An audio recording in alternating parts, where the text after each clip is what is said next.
Christians you interviewed didn't trust you because of your reports on Muslim harassment of Christians. Yeah, well, some of the Palestinian Christians think that I'm interested in this because I want to write bad things about Muslims. That's not the aim of this, of course. I simply want to report on a fundamental human rights crisis here. At any point in your investigation, did you feel that you were in danger? I don't seek danger when I'm out in these places, of course. There was one point in Cairo where I was with a female Christian journalist at the Tahrir Square, the famous Tahrir Square, where all the uprising against the Mubarak took place. And that square, as you know, turned into a square where women were in very big danger, and many women were raped. And when I came there were hardly any women except the woman that I was going with, and she didn't wear a veil. So we were surrounded there at the square with around 30 or 40 13-year-old guys who had been up for days and whose eyes were completely wild. And the day before, 3 women had been almost raped at the square. So at that point, yeah, I felt in danger, but not because I was in danger, but she was in danger. Sure. It doesn't matter whether those women are Muslim or Christian? Well, Christian women tend not to wear the veil if they can avoid it. In Egypt, most women now wear the veil. Muslim women, yeah. So that's how you can distinguish. And Christian girls have been kidnapped. Yeah. But some of those girls may not have actually been kidnapped. They were running away from a forced marriage or from a husband that they didn't want to stay married to. Well, this is a thorny topic, because for many Christians, if someone converts to Islam, many Christians would think that they're out of their mind, or they've been forced to do it. They didn't do that voluntarily, but of course many do that voluntarily. But Copts are it's within the law of the Copts that divorce is against the law. But if a Muslim can divorce. So if there are some examples of women who have run away from their husband and sought refuge and converted to Islam so that they could divorce. But whether they converted to Islam voluntarily or whether they, as the Christian maintained, were kidnapped, I can't tell.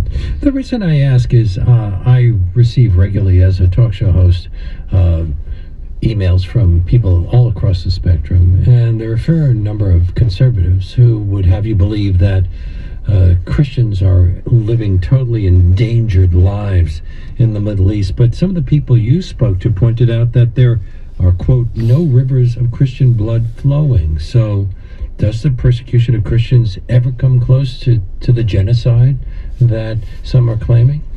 Well, I think in Iraq, yes, but not other places. It's because when we think of the word genocide, we think of the Second World War. When you say Iraq, you're talking about because of ISIL. Because of ISIL, yes, certainly.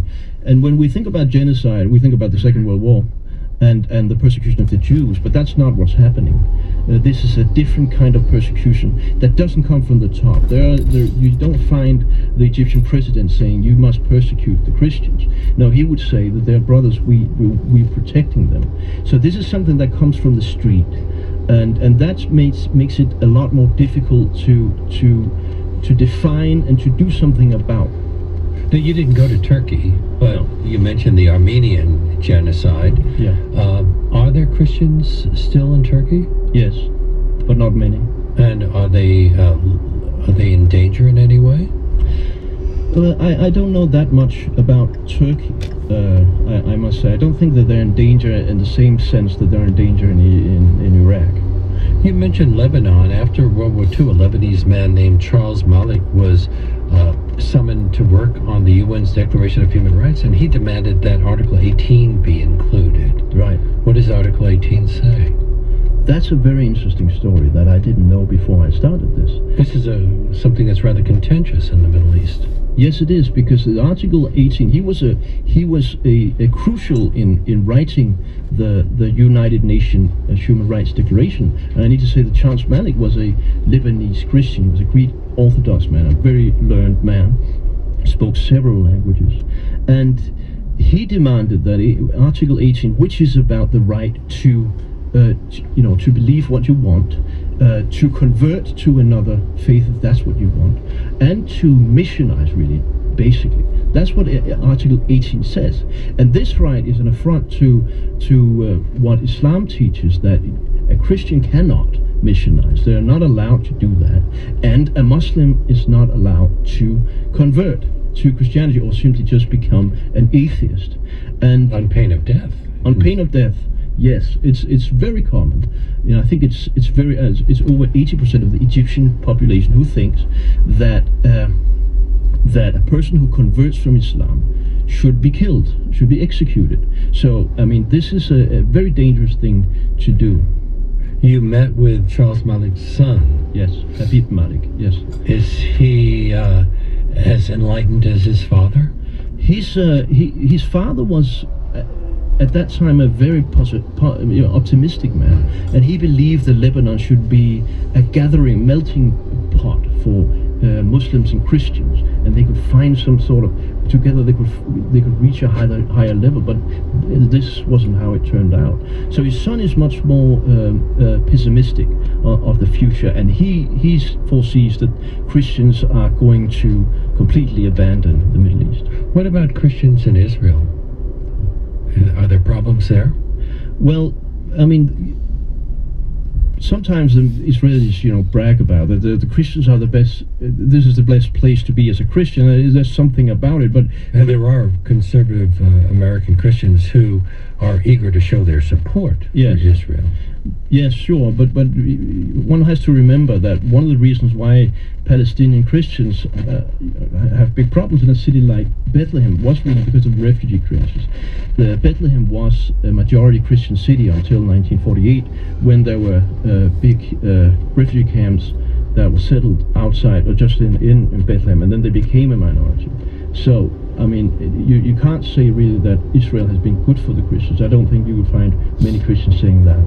How are evangelical Christians viewed in the Middle East? Very badly. They come in to missionize? Yes, they do. They come in to missionize, and it's a dangerous thing to do because the Muslims will not allow it, and the Christians don't like it either, because they cause they cause commotion and resentment towards the Christians if that happens. So Christians who do not like evangelicals either. And so we're talking about a wide range, I mentioned earlier, of Christians. We're talking about Eastern, then Western Christians, Catholics, Protestants, evangelicals on the extreme of the Protestant spectrum, right, all vying for some kind of a place in this area where they are a very small minority? Yes. Well, as I mentioned, the Christian congregations are many there, and they've always, been vying for places. Why did you call your book The Last Supper? Well, that's one question that I promised myself that I wouldn't answer. That would be up to the reader to figure out. Well, it is called The Last Supper, the plight of Christians in Arab lands, and it's translated by Mark Klein. My guest has been its author, Klaus Wivel, W-I-V-E-L, who will be in conversation with James Kirchick tonight at 6 p.m. at the Carnegie Council on Ethics in International Affairs. The book is published by New Vessel Press. Thank you so much for being on our show. It's an honor to come. On tomorrow's show, guest host Arun Venugopal looks into how burner phones are helping illegal immigrants cross the U.S.-Mexican border, and then Gilbert Gottfried discusses the surprising way his animated character from Aladdin, Iago the Parrot, helped a boy with autism learn to communicate. Also, members of the play Exit Strategy, a drama set in a closing public school, and Nick Bilton, a special correspondent for Vanity Fair, looks at how Silicon Valley may have helped create Donald Trump. Leonard Lopate Show is produced by Jessica Miller, Andres O'Hara Plotnick, Catherine Millsop, Melissa Egan's the executive producer, David Archer was at the audio controls. We had help today from Chelsea Klopp, Caitlin Chavalia, Isabel Varban, and contributing producer Angela Shelton. I'm Leonard Lopate, your host. Thanks for listening. Tune in tomorrow.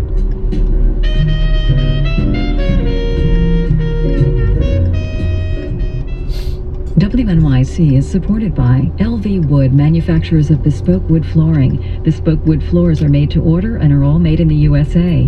The New York showroom at 24 West 20th Street is open to the public. More at lvwood.com.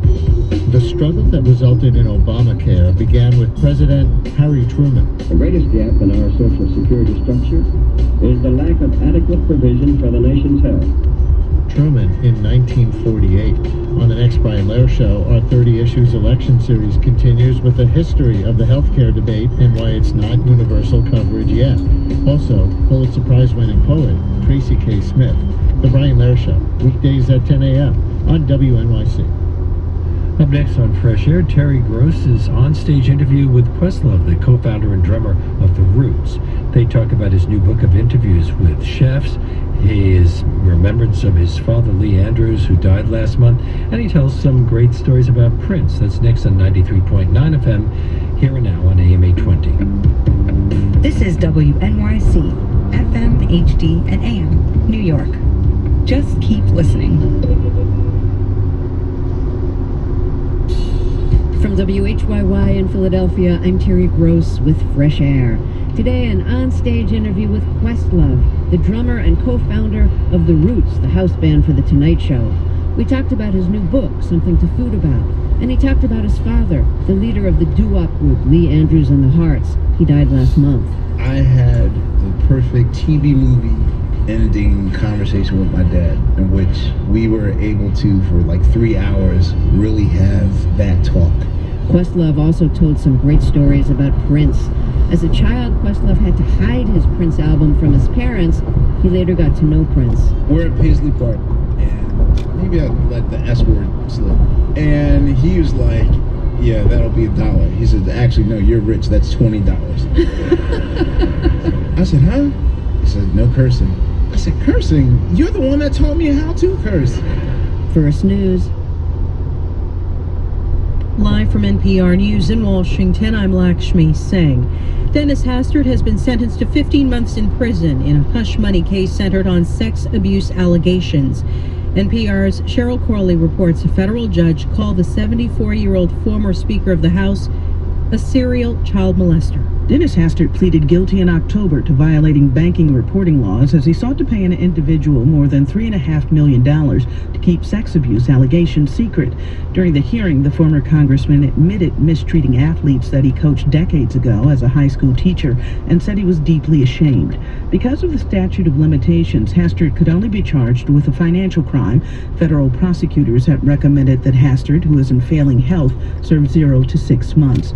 U.S. District Judge Thomas Durkin instead sentenced the former congressman to 15 months in federal prison, followed by 2 years probation and sex offender treatment. Cheryl Corley, NPR News, Chicago.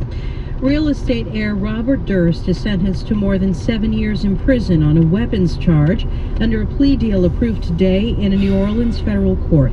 The judge is recommending that Durst serve his time in California, where he also faces a separate murder charge in the death of a friend 16 years ago. Durst was arrested a day before HBO was to air its documentary series finale that chronicled police investigations of Durst. Officials in Turkey say a female suicide bomber detonated an explosive device today in the western city of Bursa. That attack wounded at least 7 bystanders. NPR's Peter Kenny reports the country was on alert for another in a string of terrorist attacks. A statement from the Bursa governor's office says the explosion in Turkey's old Ottoman capital was caused by a female suicide bomber. Rescue crews worked to get the wounded to medical facilities as police launched an investigation into the blast. The attack took place near an Ottoman-era mosque and shopping bazaar in the popular city less than 60 miles from Istanbul. The explosion follows the latest alert issued by the U.S. Embassy, which warned of a credible terrorist threat to tourist areas across Turkey. A series of deadly attacks have left both Turks and foreigners dead or wounded in the capital Ankara, in Istanbul, and along the border with Syria. Peter Kenyon, NPR News, Istanbul. Interest rates remain at significantly low levels. The Federal Reserve's policymakers have completed their two-day meeting at which they decided not to raise rates, taking into consideration the strength of the U.S. and global economies. The Fed says the path of interest rates will depend on the economic outlook as informed by incoming data on the labor market and inflation. At a last glance on Wall Street, the Dow was down 7 points at 17,973. NASDAQ was down 55. S&P 500 also down. This is NPR. The latest math and reading scores for the nation's 12th graders indicate African American, Latino, and Native American seniors trail Caucasian and Asian students. NPR's Claudio Sanchez has details. The good news, from 2013 to 2015, there was no significant decline in reading or math scores on the federally designed test known as NAEP, National Assessment for Educational Progress. The bad news, there was no significant improvement either. Of the 13,200 high school seniors who took the math test, only about a fourth were proficient, meaning at grade level or above. Of the 18,700 who took the reading test, a little over a third were proficient or above. Kids who are really struggling in both reading and math, meanwhile, did slightly worse. But interestingly, in math, 31% of kids of mixed race reached proficiency, just about even with whites. The same was true in reading. Claudio Sanchez, NPR News. Sections of the Midwestern and the southern U.S. have been bracing for potentially destructive storms today. Although the threat of tornadoes seemed to be decreasing, the Storm Prediction Center in Norman, Oklahoma says there were 5 expected tornadoes in Texas, Indiana, Kansas, and Missouri yesterday. Ford is now recalling more than 200,000 pickup trucks, SUVs, and cars in North America because the automatic transmissions can unexpectedly downshift to first gear. The recall is covering the 2011 and 2012 F-150 and the 2012 Expedition, Mustang, and Lincoln Navigator. I'm Lakshmi Singh, NPR News in Washington. Support for NPR comes from TIAA. Whether it's investing, advice, banking, or retirement, TIAA is committed to helping those who do good do well. Learn more at TIAA.org. And the National Endowment for the Arts. Art Works. Next time on the New Yorker Radio Hour, the story of how a would-be whistleblower at a violent prison remained silent. It was not just saying it on the surface, being afraid for your life, but I was afraid for my life and so were others. I wish there was more that I could have done. That story plus a conversation with the writer Annie Dillard, next time on the New Yorker Radio Hour. Saturday mornings at 10 on 93.9 FM. This is Fresh Air. I'm Terry Gross. We have something special today, an interview with Questlove, Amir Thompson, that we recorded Sunday on stage in front of an audience of about 800 people. I think beloved isn't too strong a word to describe how fans and people in the music world feel about Questlove. He's the drummer and co-founder of The Roots, which became one of the first working bands in hip-hop at a time when the music was typically sampled or played by studio musicians. The Roots are also the house band for The Tonight Show with Jimmy Fallon. Questlove wrote the show's theme. He's produced recordings by D'Angelo and Jay-Z and the Hamilton Cast album. He's considered one of the great DJs, drawing on his passion for music of all sorts. He also wrote a terrific memoir called Mo Meta Blues, and a book about Soul Train, a show he's obsessed with. He has a new book called Something to Food About. It's a collection of his interviews with celebrated chefs about how the creative process applies to the preparation and presentation of food. As an interviewer, I really enjoyed reading his questions, which are filled with interesting parallels between making music and food, and packed with great autobiographical references.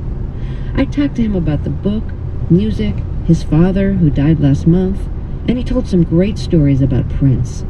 We recorded the interview at the University of Pennsylvania Museum of Archaeology and Anthropology in West Philadelphia, just about 20 blocks away from where Questlove grew up. We started by talking about his new book, Something to Food About. So, you're interviewing all these, chefs who do very artistic food in a lot of ways.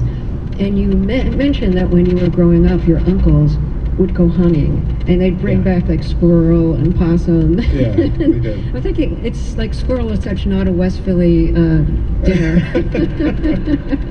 Squirrels are what you see running up the trees in West Philly. I had no idea where they went hunting, but that was a big thing. Like, is squirrel good? My father's brothers, he was one of 8, and a lot of my uncles were military based or police based, but they had a few of them would actually go hunting. In particular, my uncle Roosevelt would always, like, stew was like my grandmother's, that was her forte. So one week was rabbit stew, next week was veal stew, squirrel stew, like every type of stew. But my cousins and I would always like try to dare each other to look into the bag to see see the dead animal. Yeah, because I mean, he'd come and clean it out in the backyard, and are you a vegetarian now? In my heart, I am. Yeah. So, in interviewing chefs about their creative process, do you feel like you learned insights into how you work by listening to how your mind works? I always say that I'm more obsessed with the journey of getting there than the destination. Like, my favorite part of touring is the journey, the traveling. I'm more interested in the process. So the two things I became more curious about were the lives of comedians and how they use humor as a shield. Because, seeing them on stage, you'll laugh, but then, like, when I'm talking to them, I'm like, oh, God, you need a hug,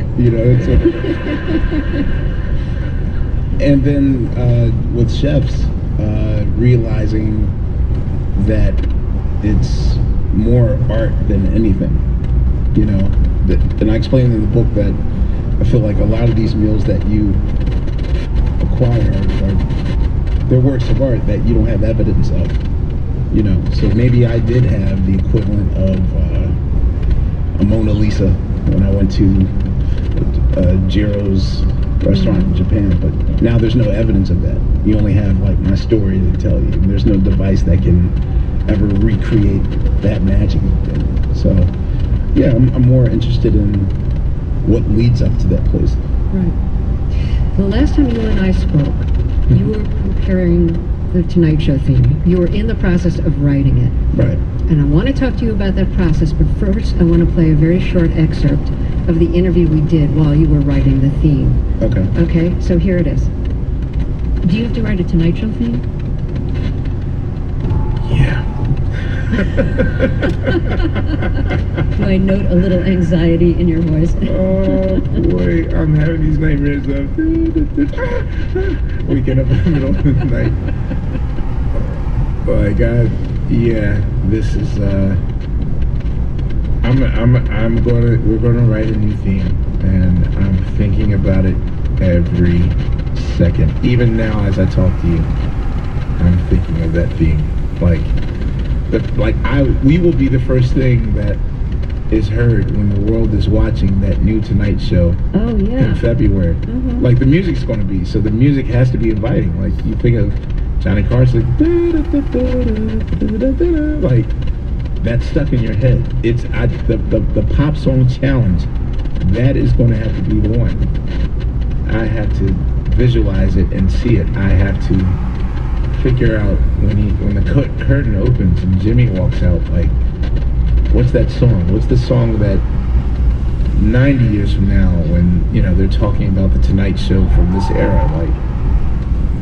But I also know that overthinking it's not going to happen by overthinking it. So I'm literally, it's going to come to me, and I have time. I have 6 months, which is like a blink. So did it just come to you? Did you have to throw out a lot of themes before hitting on the one you liked? All right, let me tell you a quick side story. Yes. one of the 16 jobs is I teach at NYU. So this year we're learning about the impact of Michael Jackson's Thriller. So right now we're in the middle of it. So we're deep into side 2, and I'm telling them the story of how Human Nature got on the album, which is strictly by accident. The story is that Quincy Jones commissioned members of Toto to submit some songs for them to consider for the album. And the guys in Toto wrote some songs, realized they had no blank cassettes at their studio. They ran out of cassettes, so they ran to an ex-member's office who just had a blank cassette. He's like, well, there's something on it, so, rewind it to side B where there's blank space and put your songs on there. So it gets to Quincy Jones.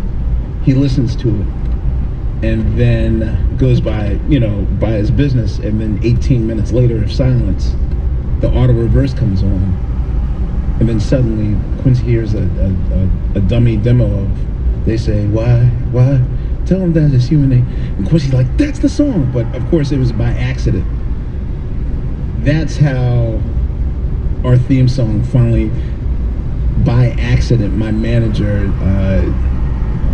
we didn't do cassettes, we just sent a whole bunch of files, and he accidentally put a song in those files, and that song coincidentally was the first, I call them sandwiches. Whenever we play instrumental breaks in between sets, they're called sandwiches. Right now we're up to about, in the years of Late Night and The Tonight Show, we're up to, I think we're up to 4,300 songs now. We work quick. We do like 10 to 15 songs a day without thinking. The very first song that we ever worked on at Late Night with Jimmy Fallon, like a song we haven't touched. Matter of fact, we never even touched it. But Jimmy's like, that's the song, that's it. The Hey Hey Hey song. We're like, what, hey, hey? And he played it. And I was like, oh, that was a mistake, man. That was like, you don't want that. He said, no, that's what I want. So it was there all along. The very first song that the Roots ever worked on when we came to 30 Rock. That's amazing. Which was really just a song, we were doing it just to test the speakers. Like,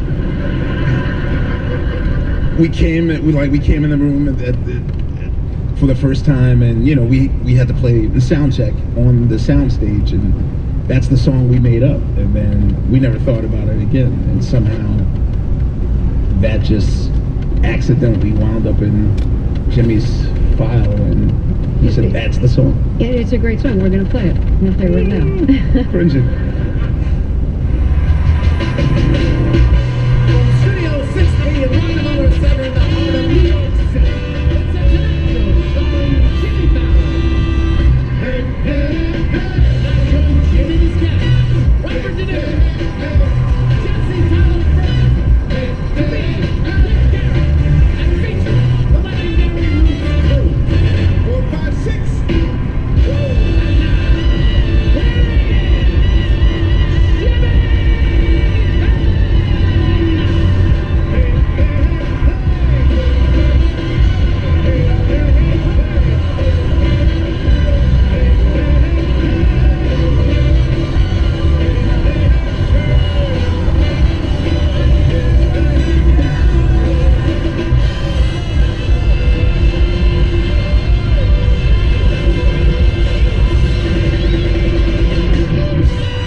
It's the best job ever. Yeah. And at the time, I didn't know it because, when Jimmy first approached us to do it, I think initially in our heads, we had worked and clawed our way to whatever your vision of the top is. Like we had clawed our way to a certain place financially where 7 people, it's never the 7 of us, it's 7 of us and a crew of, so I mean you're really thinking about 19, 20 people that we could really make a good living.